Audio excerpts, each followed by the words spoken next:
You might be a redneck. Turn it up. Turn it up. You might be a redneck. Turn it up. You might be a redneck. 1, 2, 3. Okay, boys. Hoy en Rompiendo Esquemas la idea es poder hablar de otra de las tres estructuras mentales que propone el psicoanálisis, la psicosis.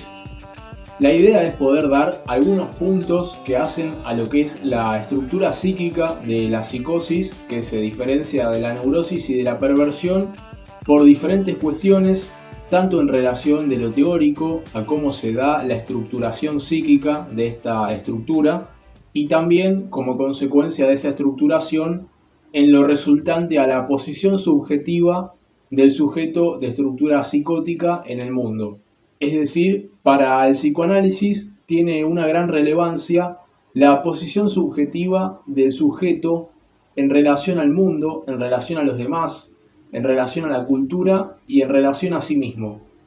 Es a partir de la posición subjetiva que en realidad se puede llegar a diagnosticar una u otra estructura mental, y digamos que la teoría lo que busca es poder mapear, poder revestir con categorías determinados fenómenos que se encuentran en la realidad, y desde un punto de vista siempre imposible, por decirlo de alguna manera, busca dar cuenta de las diferentes estructuraciones psíquicas. En este caso, el psicoanálisis, que diferencia tres posibles estructuras mentales, siendo la neurosis, la psicosis y la perversión, esas tres, y bueno, también entendiendo que es un poco imposible resumir un tema tan complejo y tan grande, con tanto contenido, con tantos desarrollos, con tanta historia, la idea es poder dar algunos puntos, algunas cuestiones que hacen a la estructura psíquica de la psicosis, partiendo de lo que es una diferencia central con la estructura de la neurosis. Ya para adelantar y hacer cierta introducción, hay un punto clave que determina la diferencia de la psicosis con la neurosis, y es la no inscripción de una categoría simbólica en la mente, en el aparato psíquico del sujeto. Esa falta de una inscripción es lo que va a producir una estructura psicótica y no una estructura neurótica o perversa. Entonces, primero, haciendo esa aclaración, la idea es poder avanzar hacia esa diferencia estructural de lo psíquico entre la neurosis y la psicosis, primero haciendo cierto repaso o ciertas puntuaciones de lo que tienen que ver con el mecanismo central que se pone en juego en la neurosis, que es el mecanismo de la represión. En la neurosis, la problemática neurótica, si hay un neurótico que está neurotizado, esa problemática se juega en torno al mecanismo de la represión. Es decir, el tema de los neuróticos es la represión. Para el psicoanálisis, los conflictos del neurótico tienen que ver con una satisfacción de su energía libidinal de una forma, digamos que patógena, que implica un no alterar el mundo exterior para tramitar sus mociones pulsionales. La energía se satisface de manera sintomática y la alteración del mundo exterior queda para la fantasía. En el neurótico, ya sea histérico, sea obsesivo o sea fóbico, por un tema de represión no da curso a satisfacer su energía en la realidad.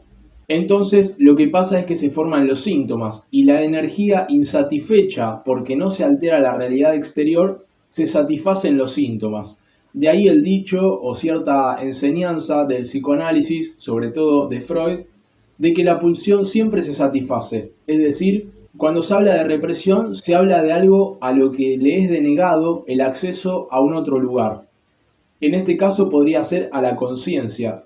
El mecanismo de la represión es un mecanismo inconsciente, no es algo de lo que el sujeto pueda dar cuenta a conciencia, aunque puede ir vislumbrando de determinadas maneras, tal vez a través de un psicoanálisis, que hay algo de la represión en determinados asuntos que se le pone en juego, pero es un mecanismo que opera en el cual la conciencia busca reprimir, busca tapar, busca evitarle el paso a determinados temas, a determinados contenidos, y también a las pulsiones que vienen enlazadas a esos contenidos. Es decir, la pulsión es un concepto que liga lo psíquico con lo somático. Es una determinada energía que viene enlazada y ya atada a representaciones.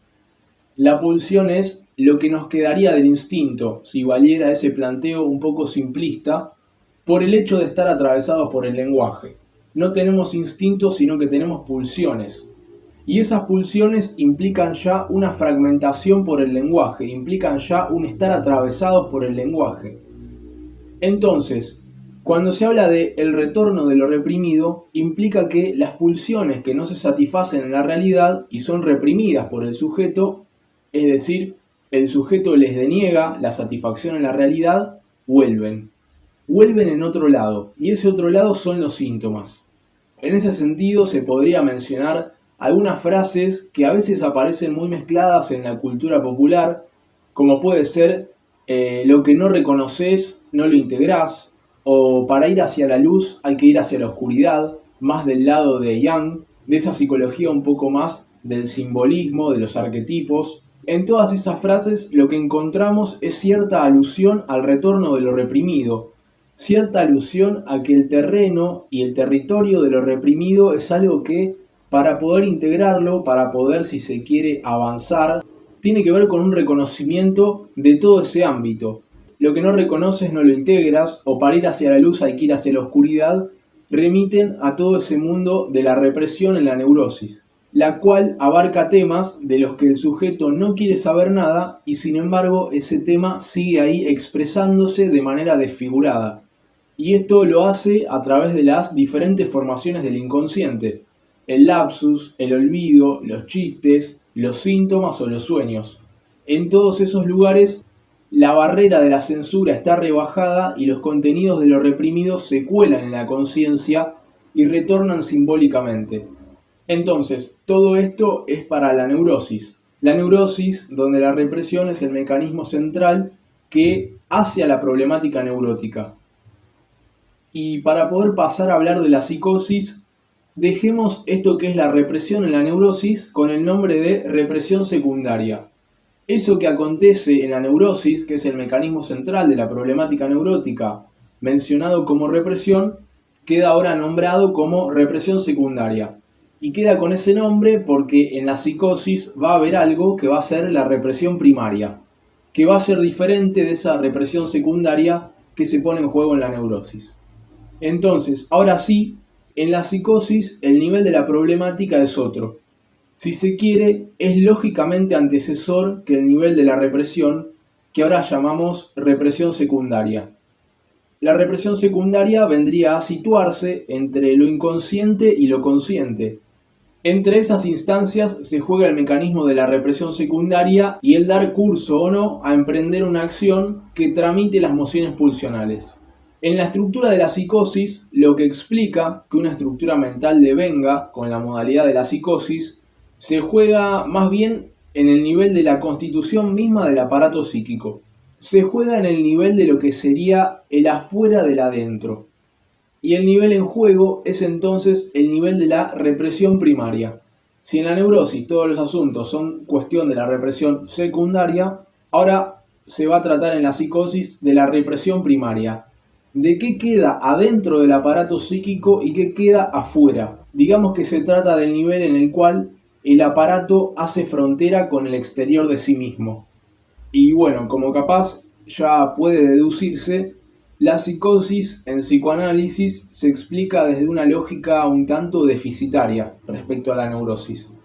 Algo en la psicosis falta y desde ahí se puede explicar o se explica teóricamente la diferencia de la estructura de la psicosis con la estructura mental de la neurosis. Entonces, esta diferencia fundamental se trata de qué se inscribe y de qué no se inscribe en lo inconsciente. ¿Qué categorías y lugares simbólicos va a poseer el sujeto porque se inscribieron en su aparato psíquico y cuáles categorías no va a poseer? Justamente en la estructura mental de la psicosis hay una categoría, un significante, es el término apropiado, que queda expulsado primordialmente, queda reprimido de lo primario, queda afuera del aparato. Y parece quedar expulsado primordialmente, hay un término alemán que es Verwerfung. Ese término, esa palabra rara que obviamente no sé pronunciar, es un término que se opone a otro término que no sé pronunciar, que es Beyahun, que significa lo que se inscribe. Beyahun es lo que sí se inscribe, lo afirmado primordialmente. Y Verwerfung es la expulsión primordial, lo que queda por fuera del aparato por quedar expulsado primordialmente. En estos niveles, con estas categorías, en este mundo de términos, digamos, se juega la problemática de la psicosis. En un nivel más primordial, más lógicamente antecesor al de la represión secundaria, que tiene que ver con lo consciente y lo inconsciente. Eso pasa en la neurosis. Acá la problemática es en un nivel previo, en lo inconsciente directamente. Todavía la conciencia no entra acá a jugar el partido, digamos. Entonces, hay una categoría que es determinante para la relación del sujeto con el lenguaje y con la simbolización. Esa categoría no se inscribe en esta estructura psíquica de la psicosis, y por esa falta de inscripción es que la estructura se conforma justamente como psicosis. Que no se inscriba en lo inconsciente, que quede expulsado primordialmente una categoría denominada como nombre del padre. No se trata de que no hay simbolización, porque un sujeto de estructura psicótica claramente habla y entra al lenguaje. Es decir, no es que queda expulsado primordialmente el lenguaje o que toda la simbolización queda expulsada y no se inscribe en el aparato psíquico, sino se trata de que una parte de esa simbolización no se lleva a cabo. Ese algo rechazado, ese significante expulsado primordialmente en la psicosis que falta, se llama nombre del padre. Para hacer un pequeño paréntesis, cierta concepción de por qué el significante tiene ese nombre, el significante que no se inscribe en la psicosis y sí se inscribe en neurosis y en perversión, es nombre del padre, se llama nombre del padre, es porque tiene que ver con el accionar o no de la función paterna. La función paterna de accionar va a producir lo que se llama la metáfora paterna.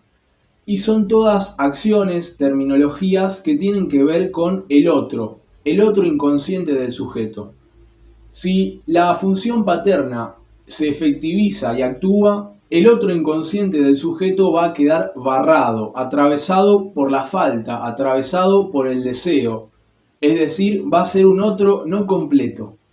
En cambio, si la función paterna, la metáfora paterna, no operan sobre el otro del sujeto, no lo barran, no lo castran, no lo hacen ser en falta. Entonces ese otro queda, digamos, sin esa cicatriz, sin esa herida que le vendría a ser la función paterna y la metáfora paterna. Por eso el significante tiene ese nombre relacionado y relativo a la función paterna. El significante de nombre del padre, que no se inscribe en la psicosis y sí en la neurosis y en la perversión, tiene ese nombre por lo relativo a esa función. Función paterna que siempre se trata justamente de la función y no del padre progenitor masculino, sino de la función de corte, de la función de instaurar una diferencia que posibilite el surgimiento del sujeto. El hecho de que el otro esté barrado, el otro esté en falta, le permite al sujeto devenir sujeto, sujeto al régimen del deseo y no quedar sujeto a un otro completo. El sujeto siempre está sujeto, pero es fundamental a qué otro va a estar sujeto. Entonces, capaz estaría bueno pensar al aparato psíquico por capas. Freud lo analogó con una cebolla, por ejemplo. El punto es poder pensar que si situamos a la mente dividida en capas, que tienen un frente y un reverso, un frente y una espalda, mientras más capas vayamos agregando, más capas van a quedar por detrás. Y a esas capas que nos van quedando por detrás, no podemos verlas, para dar un ejemplo bien imaginario. Solo podemos ver la capa anterior, y solamente su frente. Es como si nos diéramos vuelta y solo pudiéramos ver el frente de la capa que tenemos atrás. Ni siquiera le podemos ver la espalda o el reverso a esa capa que nos precede. Bueno, en ese sentido es que lo inconsciente es una capa que queda por detrás de la capa de la conciencia. Y Freud también agregó y habló de lo preconsciente, como otra capa más. Entonces, en este aspecto es que la problemática que explica la estructura de la psicosis se halla en qué se inscribe y en qué no se inscribe, en qué queda adentro y qué queda afuera de esa capa más primaria del aparato psíquico. La capa que vendría a cerrar el aparato entre la realidad y el aparato. En ese nivel se juega que no se inscribe, que no haya Beiajum y que se dé una Verwerfung de ese significante, de ese elemento que es el nombre del Padre. Ese significante que tiene la función de establecer la ley, el límite, la regulación, la posibilidad de introducir un no. Ese no del incesto, por ejemplo. Y ese no, ese límite, esa regulación, lo inscribe sobre el otro. El otro que se asocia en general a lo materno, a la función materna. Siempre hablando de funciones y no de progenitores, digamos, encarnados en el sexo femenino y el sexo masculino necesariamente. Entonces, que haya la forclusión del nombre del padre, la no inscripción, va a producir un sujeto de la psicosis que va a quedar entonces en su fundación misma, en su constitución, imposibilitado de constituirse como un sujeto deseante. No diciéndolo tan tajantemente que quien tiene una estructura psicótica no desea en el sentido común del término, sino en un sentido más bien de la estructura. Si el otro del sujeto no está barrado y en falta, no se produce el espacio que permite el deseo, que permite la metonimia de lo deseante.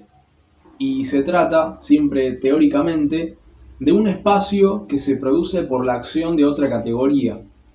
Así como cuando hablamos, el silencio entre palabra y palabra permite que las palabras surjan y se dé un efecto de sentido.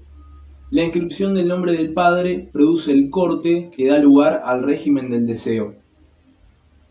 Entonces, como en la psicosis esta inscripción no pasa, lo que pasa es que el sujeto se las tiene que ver con un otro completo.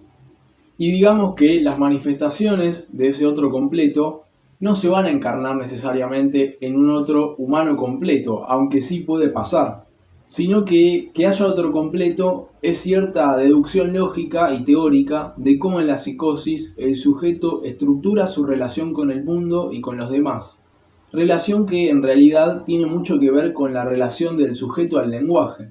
Un otro completo se puede manifestar de diferentes maneras, pero un punto central es que al sujeto la realidad se le viene encima, por decirlo de alguna manera, no como en un ataque de pánico o en un neurótico. Ahí hay algo aún de lo más primordial que permanece como orden, como referencia, sino en un nivel más fundamental. Hay cierta relación al lenguaje y entonces a la realidad que es muy particular, que no se somete a cierta realidad colectiva que teóricamente todos compartimos. Por eso a veces puede hablarse de que en la psicosis la metáfora es un asunto complicado, o por ahí los chistes o el doble sentido. Hay algo de la literalidad, de la falta de un redoble, de una segunda capa que no se instaura. Entonces lo metafórico que remite y que implica un segundo sentido, que es irreductible a lo literal, no se produce. Entonces, para agregar algo más, en la neurosis hay nombre del padre y se constituye lo que sería una cadena simbólica cerrada, en la cual lo reprimido retorna en lo simbólico. O sea, lo reprimido secundariamente, ese terreno en que se forman los síntomas, pero sin ir tan lejos también tiene que ver con el chiste, con los lapsus, con los sueños. Ahí lo reprimido retorna, y retorna simbólicamente. Retorna bajo la forma de un chiste para alivianar un tema que angustia o del que nada se quiere saber, o en los sueños o en un acto fallido. Se trata de un saber que se sabe pero que el sujeto no quiere saber. Entonces, a través de lo simbólico, lo inconsciente digamos que se filtra, haciendo emerger en la conciencia desfiguradamente algo de esas problemáticas, de esas temáticas, de esas palabras, de esos significantes que hacen a la realidad más determinante de la psicología de un sujeto. Y en la neurosis todo esto inconsciente retorna bajo la forma de una metáfora.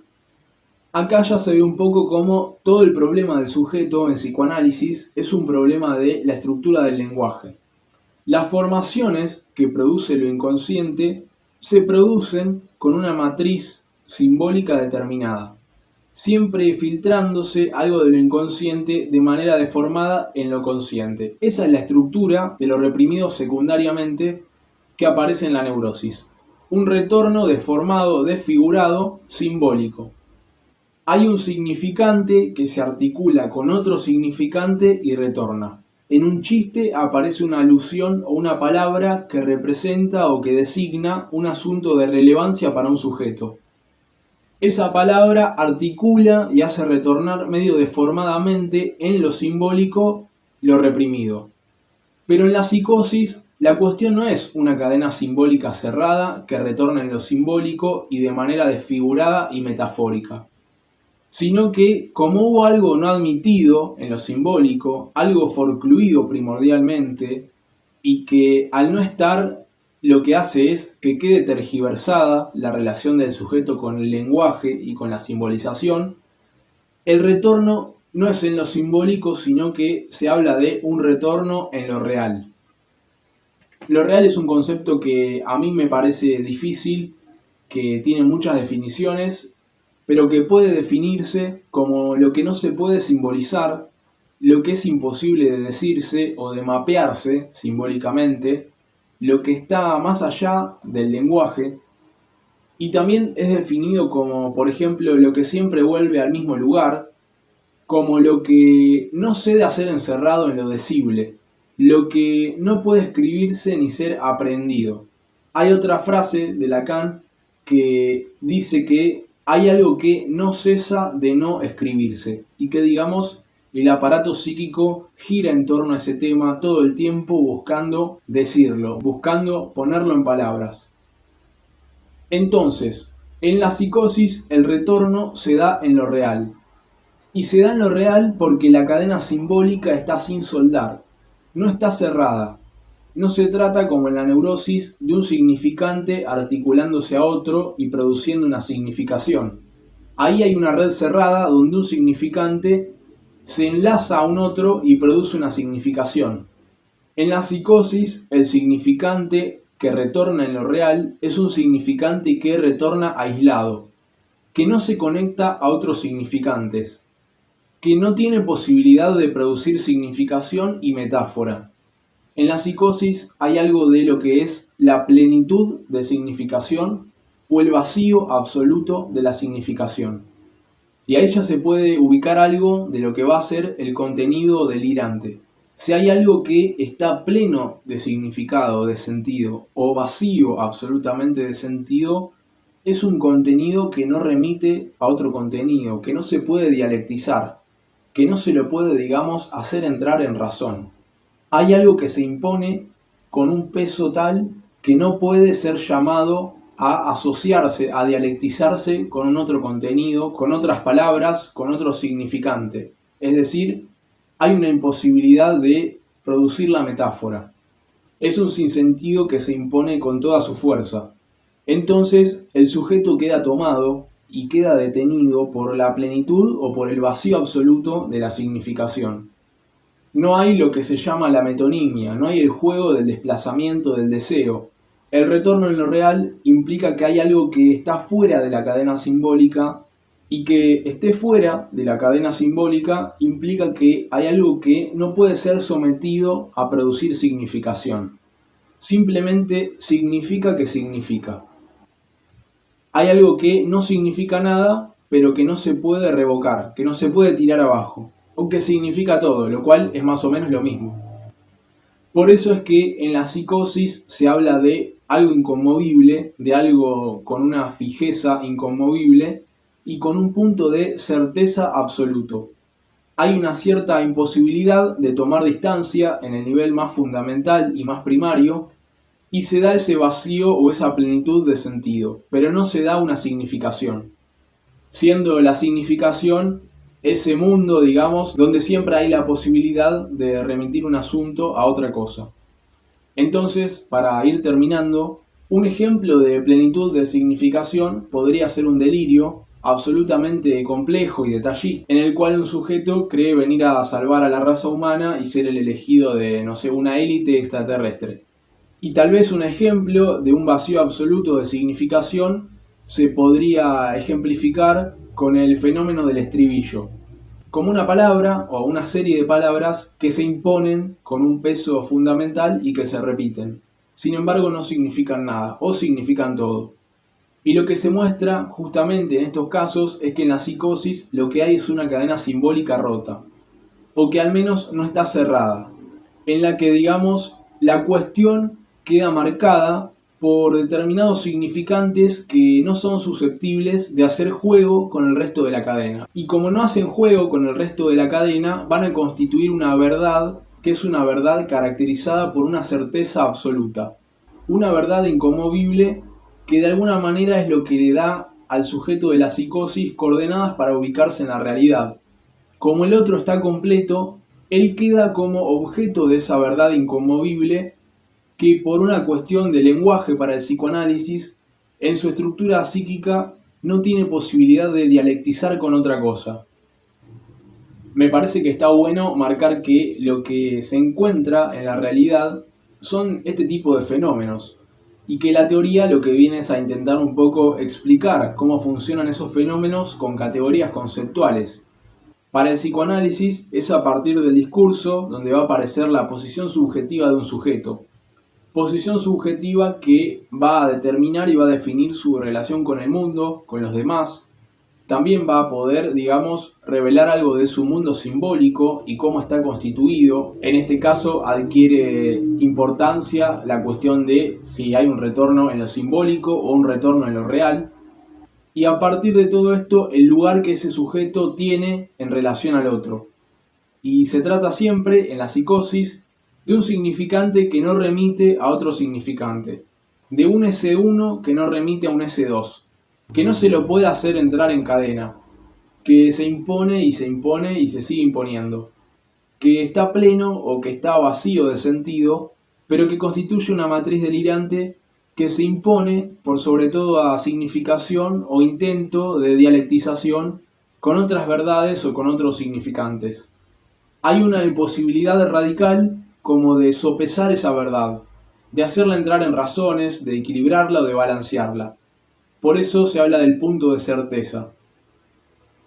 Y una última cuestión es que una cosa es una psicosis cuando está desencadenada, cuando se desencadena, y otra cosa es cuando la psicosis está compensada. Son diferentes estados o momentos en los cuales puede estudiarse la psicosis y hay muchísimos autores que los desarrollan.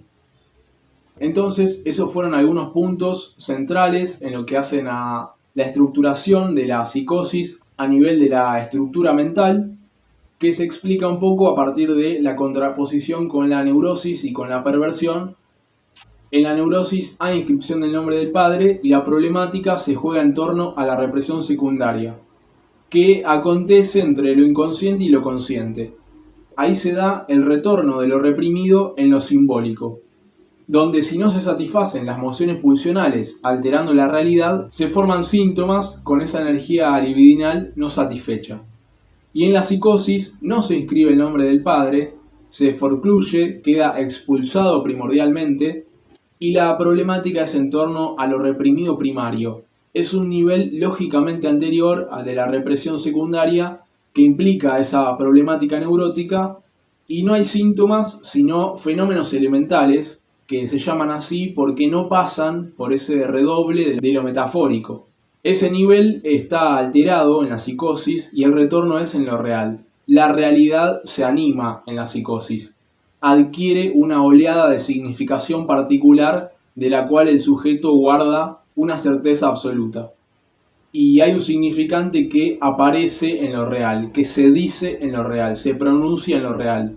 Y ese significante no remite a otro significante. Como la cadena simbólica está sin soldar, hay una imposibilidad de hacer dialectizar a esa verdad, a ese significante, y el sujeto queda atrapado, digamos, en la plenitud o en el vacío absoluto del sentido, de la significación. De ahí es que aparece el contenido delirante como el intento de soldar la cadena o el intento de dar una interpretación de las cosas que da cierta orientación.